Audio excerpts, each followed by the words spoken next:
Bab 1855. Kamu jangan omong kosong. 1. Perlu dikatakan bahwa saat ini Mileye agak semangat. Pedang yang dibuat oleh Lydia. Dia sangat menantikannya sekarang. Kekuatan waktu di sekelilingnya yang tak terhitung jumlahnya berkumpul menuju Lydia. Dia membulatkan kekuatan waktu seluruh alam semesta, termasuk masa lalu, sekarang, dan masa depan. Sebenarnya, sekarang Mileye masih belum begitu mengerti apa artinya. Jika ada master tingkat tinggi berada di sini, mereka pasti akan kaget.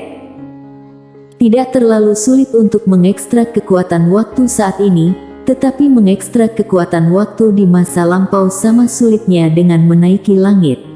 Dan untuk mengekstraksi kekuatan waktu di masa depan itu bahkan lebih sulit lagi. Secara teori, tidak mungkin bisa mengekstraksi kekuatan waktu di masa depan. Karena masa depan itu tidak pasti. Namun, Lydia bisa melakukannya. Tidak ada yang tahu bagaimana dia melakukannya.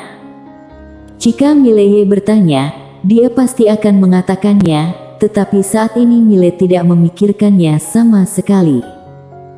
Perlahan-lahan, di depan Lydia terdapat sebuah tubuh pedang yang sedang perlahan-lahan memadat. Tubuh pedang ini berwarna putih, jadi sulit diketahui orang jika tidak diperhatikan dengan cermat. Panjang 3 kaki dan lebar 2 jari, bilahnya terlihat sangat sederhana di permukaan, tidak ada banyak model. Waktu adalah tubuh pedangnya. Saat ini, tubuh pedang terkondensasi. Seiring dengan lambaian lengan Lydia, kekuatan dunia yang tak terhitung jumlahnya menghilang secara langsung. Lydia merentangkan telapak tangannya, bilah itu muncul di telapak tangannya. Dia melirik bilah yang berada di tangannya, ekspresinya tampak tenang, kurang berarti, jika langsung dipadatkan dengan garis utama alam semesta ini, harusnya lebih baik. Mileye merasa malu. Terkadang pikiran Lydia memang sangat berbahaya. Untuk memadatkan garis utama waktu alam semesta ini setara dengan langsung melenyapkan alam semesta ini. Pada saat ini, Lydia tiba-tiba menggabungkan gagang pedang dengan bilahnya. Bom! Dalam sekejap, Mileye merasakan sekelilingnya memanas. Seiring dengan lambaian tangan Lydia, suasana segera kembali normal. Lydia melihat pedang yang berada di tangannya, pedang tersebut sedikit bergetar. Mile berjalan ke samping Lydia, dia melihat pedang itu. Lydia, apakah pedang ini istimewa? Lydia menganggukkan kepala, bagimu, ini istimewa. Mileye tidak bisa berkata apa-apa, dia merasa telah disakiti berkali-kali tanpa terlihat. Lydia berkatalah, masih kurang titik pedang dan jiwa pedang. Saat mengatakan itu, dia membawa Mile pergi dan menghilang di tempatnya. Ketika kakak beradik itu muncul kembali, mereka sudah tiba di langit berbintang yang tak berujung. Mata Lydia terpejam perlahan-lahan. Mileye melirik Lydia, tidak berani mengganggu Lydia. Pada saat ini, langit berbintang yang berada di atas kepala Lydia tiba-tiba bergetar hebat.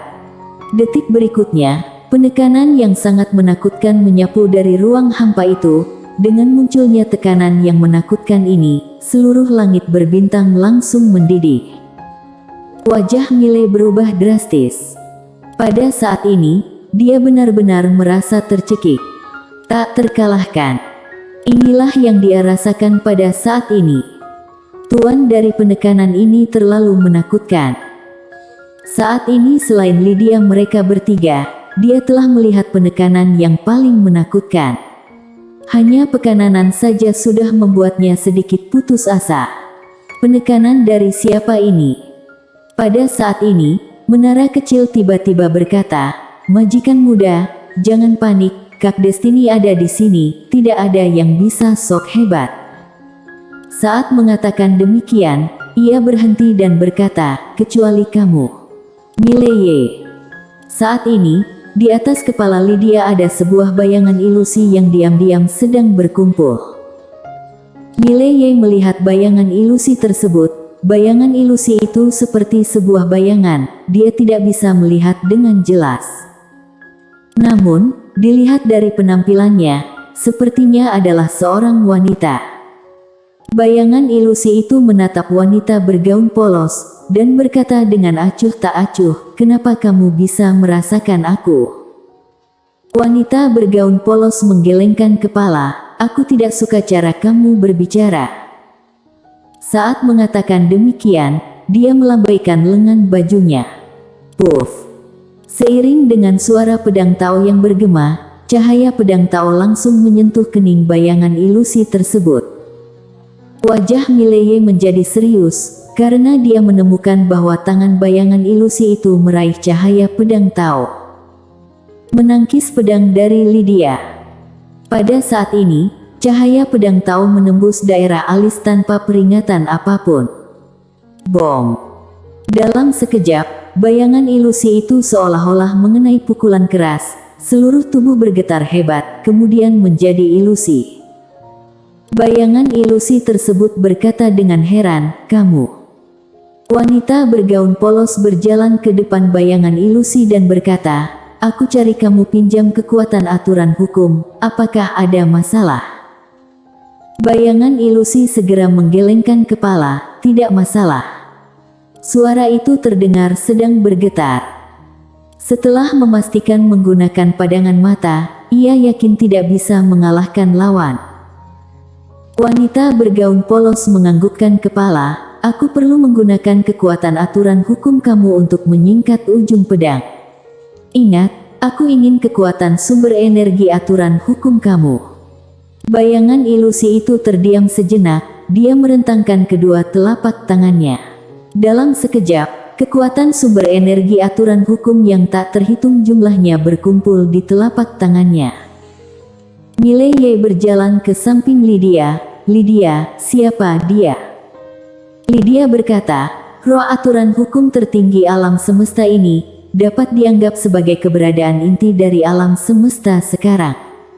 Mengenai kekuatannya, dapat dianggap sebagai salah satu keberadaan puncak alam semesta ini." Ketika mendengar ini, hati Mileye bergetar. Tidak heran penekanan dari pihak tersebut membuatnya tak tertahankan tadi, untungnya penekanan itu tidak ditujukan padanya. Jika ditujukan padanya, dia sama sekali tidak memiliki kekuatan untuk melawan. Ini adalah aturan hukum tertinggi dari alam semesta yang ada ini sekarang. Inilah tokoh hebat yang sebenarnya. Pada saat ini, aturan hukum tertinggi tiba-tiba menatap Lydia. "Kamu telah keluar dari lingkaran itu, ya?" Lydia melirik aturan hukum tertinggi. "Lingkaran mana yang kamu bicarakan?" "Aturan hukum tertinggi." Mileye ragu-ragu sejenak, lalu bertanya, "Lydia, kamu punya lingkaran yang banyak?" Lydia mengangguk, banyak sekali, aku tidak tahu mana yang dia maksud." Mileye bersambung.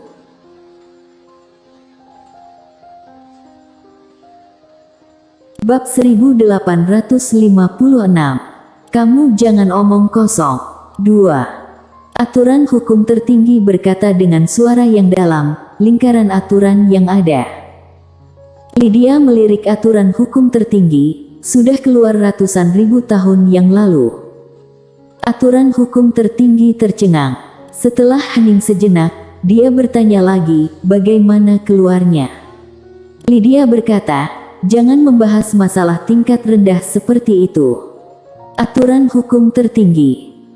Menara kecil yang berada di dalam tubuh Mileye mendesah dengan suara yang pelan, "Aturan hukum yang hebat, kamu kira kamu adalah majikan muda?"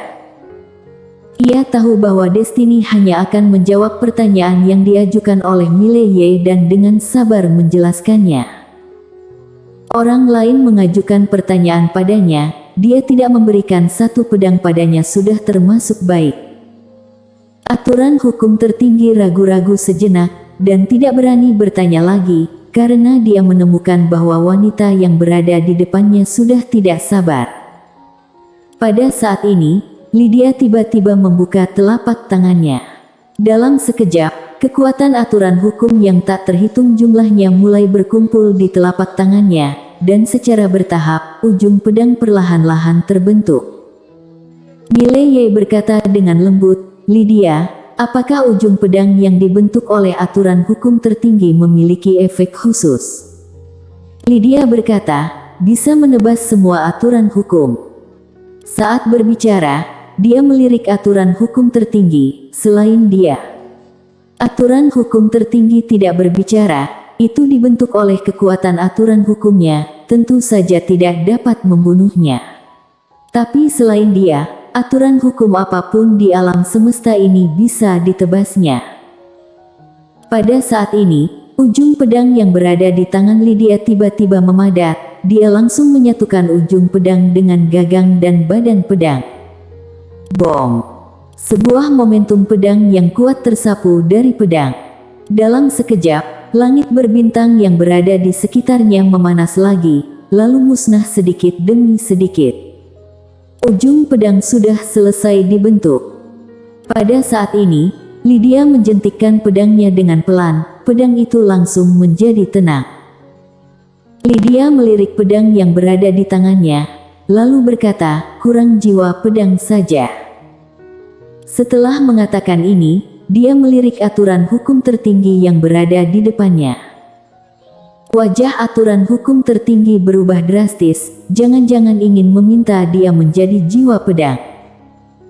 Kelopak mata Mileye berkedut, apakah Lydia benar-benar ingin aturan hukum tertinggi ini menjadi jiwa pedang? Pada saat ini, Lydia tiba-tiba membuka telapak tangannya. Sebuah pedang terbang keluar dari tubuh Mileye. Pedang penakluk jiwa. Lydia mengamati pedang penakluk jiwa, lalu berkata, "Jiwa pedang perlu mengenalimu sebagai tuannya dan berkomunikasi denganmu. Hanya dengan cara inilah kamu baru bisa mengontrol pedang ini." Saat berbicara, dia melihat pedang penakluk jiwa yang berada di tangannya.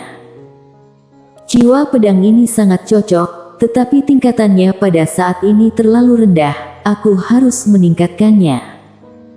Setelah mengatakan demikian, dia menunjuk jiwa pedang dan tubuh pedang. Bom! Dalam sekejap pedang penakluk jiwa bergetar hebat. Meningkat secara paksa. Aura pedang penakluk jiwa menjadi semakin kuat. Pada akhirnya, auranya bahkan menyebabkan tekanan pada Mileye. Kali ini, Lydia menarik tangannya, dia menatap pedang penakluk jiwa, "Aku memberinya kehidupan baru, sekarang dia bisa melahap jiwa apapun, kedepannya, kamu perlu memberinya makan, semakin banyak kamu memberinya makan, maka dia akan semakin kuat." Mileye merasa sedikit bingung, menyuapi apa? Lydia berkata, "Jiwa." Mileye. Lydia langsung menyatukan pedang penakluk jiwa dengan pedang yang berada di tangannya. Bom! Suara pedang Tao tiba-tiba membumbung tinggi ke langit dan langsung menuju ke kedalaman langit berbintang. Pada saat ini, Star Territory yang tak terhitung jumlahnya pun mendengar suara pedang ini. Di langit berbintang yang tidak diketahui, seorang pria berbaju hitam tiba-tiba berhenti. Orang ini adalah Galvin Lee dari Small Cave. Galvin menoleh dan melihat ke kejauhan. Beberapa saat kemudian, sudut mulutnya sedikit terangkat, "Sudah ketemu." Setelah mengatakan itu, dia langsung menghilang di tempat. Di langit berbintang tak berujung lainnya, Gaby juga berhenti secara mendadak. Detik berikutnya, dia berbalik dan menebas, ruang hampa yang berada di depannya terbelah. Setelah itu, dia melangkah ke ruang rumpa yang retak dan mulai menjelalah ruang hampa. Di langit berbintang, seorang wanita bergaun polos menyerahkan pedang tersebut ke tangan Mile, "Ini milikmu." Mileye mengambil pedang itu dan memegangnya, dia langsung merasakan kehadiran Jiwani. Pada saat ini, dia merasa bahwa dirinya telah menyatu dengan pedang ini. Tampaknya ini karena keberadaan Jiwani. Mileye menatap Lydia, "Lydia, apakah ada yang istimewa dengan pedang ini?"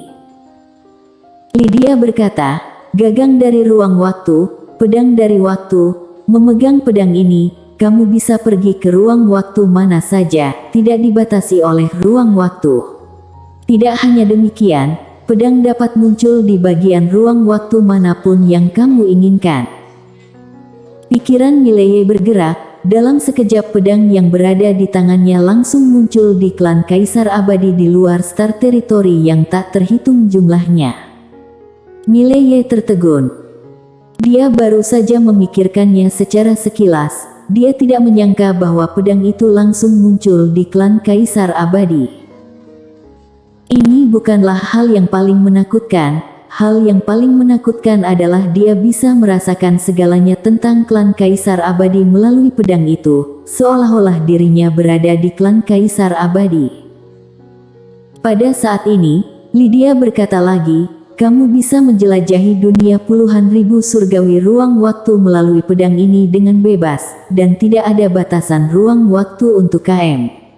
Sekarang kamu bisa langsung tiba di klan Kaisar Abadi. Mileye merentangkan telapak tangannya, pedang itu muncul langsung di tangannya. Ketika melihat pedang yang berada di tangannya, Mileye tidak berbicara. Pada dasarnya ruang hampa memang memiliki batasan dan hambatan, tetapi sekarang dia memiliki pedang ini, jadi ruang waktu tidak memiliki batasan dan hambatan untuknya lagi. Dia dapat melakukan perjalanan melalui alam semesta dari berbagai dunia dalam satu pikiran. Tentu saja, yang dia pikirkan adalah mengapa Lydia terkadang bisa membunuh orang dengan satu pukulan. Hanya satu kata, yakni cepat. Dia juga bisa melakukannya dengan sangat cepat sekarang. Tentu saja, dibandingkan dengan Lydia, dia pasti ketinggalan jauh. Tapi bagaimana jika membandingkan dengan orang lain? Lydia berkata lagi, mengenai kekuatan waktu. Ketika berbicara tentang hal ini, dia mengerutkan kening. Dia menoleh ke sana, ada seorang pria berpakaian hitam sedang berjalan perlahan-lahan kemari. Geno Lee. Ruang waktu tidak terkalahkan. Setelah Geno muncul, dia melirik aturan hukum yang berada tidak jauh ini, dan berkata sambil tersenyum, ternyata ada orang yang lebih cepat dariku. Tuan, apakah kamu datang ke sini untuk membunuh wanita ini? Ketika mendengar ini, wajah aturan hukum tertinggi tiba-tiba berubah. Dia menatap Geno, kamu jangan omong kosong, kalau tidak, aku akan membunuh 10 generasi klan kamu. Bersambung.